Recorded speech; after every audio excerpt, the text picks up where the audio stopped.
gelinkii dambe ee shalay waxaa soo gaaray degmada Ceelaf Weyn ee galbeedka gobolka Sanaag wasiirkii hore ee madaxtooyada Soomaaliland Maxamuud Xaashi Cabdi oo uu heliyay wasiirkii hore ee wasaaradda dibadejinta Soomaaliland Cali Siciid Reegal iyadoo wafdiga si weyn oo maqaamkeedu sareeyo loogu soo dhaweeyay magaalada Ceelaf Weyn isla markaana lagaga hortagay duleedka galbeed ee magaalada Ceelaf Weyn intaas kadib waxa wafdiga loo soo gulbiyay gudaha magaalada Ceelaf Weyn ugu horreyn waxa halkaasi ka hadlay kuna soo dhaweeyay wafdiga maayarka magaalada Ceelaf Weyn Cabdiraxiin Abi Yuusuf Axmed xildhibaan Ruush Carhaale madax dhaqameed kala duwan gudoomiyaha garabka haweenka xisbiga muxaafidka ah kulmiye ee degmada Ceelaf Weyn waxayna dhamaantood sheegeen inay ku faraxsan yihiin imaantiga wafdiga safarkooduna uu ku soo beegmayo waqti si weyn looga baahnaa deegaanka Ceelaf Weyn waxayna yiraahdeen degmada Ceelaf Weyn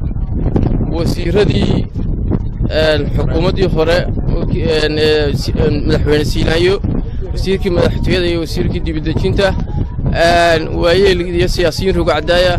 insha Allah ta'ala aan rajeynayna wax badan ka qaban doonaan xaalada ka jira degmada tan Ceelaf Weyn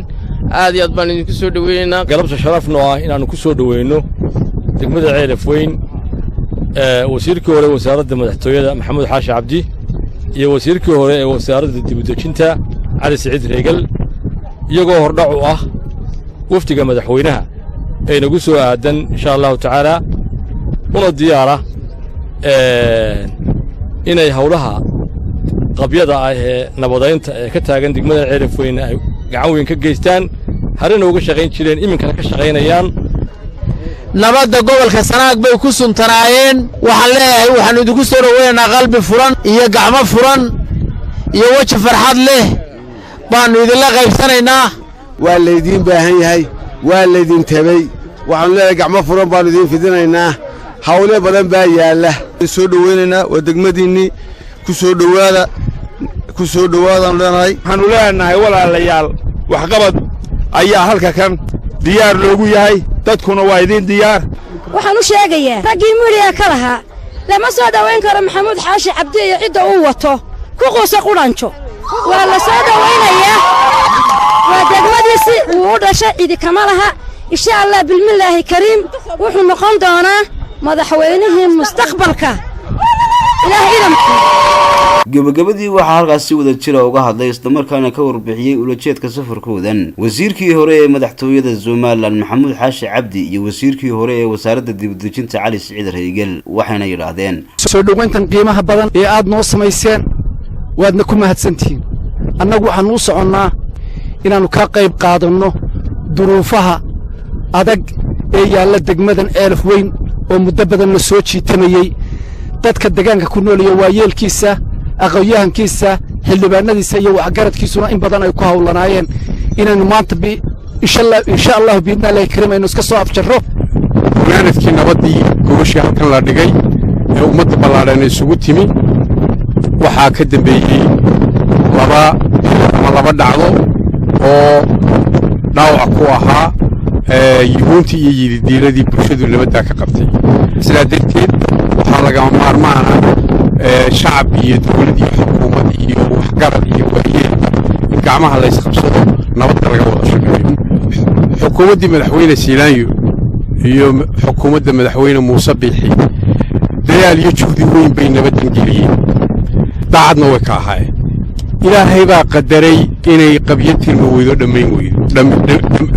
ay soo afgoy weydo maal maskax iyo muruq badan baa lagu bixiyey nabadeynta meelaha walaalaha Ceelaf Weyn aniga Cali waxaanu ka mid ahayn xukuumaddii madaxweyne Siinayo marar badan baanu annagoo nabadoona halkan nimi dadkan walaalaha wanaagooda daacadna ka qorfagaaray ku warsheekotabaal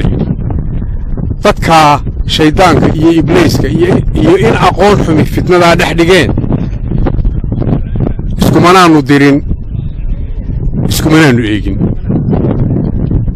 waxba kalamaanu hadhin waxna kamaanu hakran laakiin ilaahay baa subxaanahu wa ta'aala qadaray in waxaasi soo afgoy waayo dadka waa dad gob ah oo dhaqan soo jireen leh waa dad caws iyo ceel wadaaga waa dad maxaa ka caana qowmiyadda Soomaaliyeed dhulkeeda oo dhan oo naanays iyo halkuriga gaar ah habar lama baalayaa dadka kale wuxuu ku abtirsadaa habraha abtirsiima isugu raacaan laakiin